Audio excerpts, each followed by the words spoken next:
అన్నయ్య అన్నావంటే ఎదురవనా, అన్నిపై ఉన్నావంటే నిదరవనా, కలలే కన్నావంటే నిజమై ముందుకి రానా, కలతై ఉన్నావంటే కథలవనా.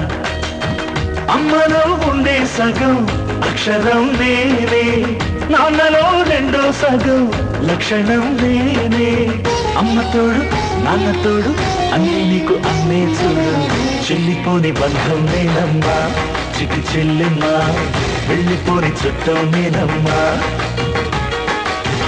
అన్నలోని ప్రాణం నువ్వమ్మా, చిటి చెల్లెమ్మా, ప్రాణమైన చెల్లిస్తానమ్మా.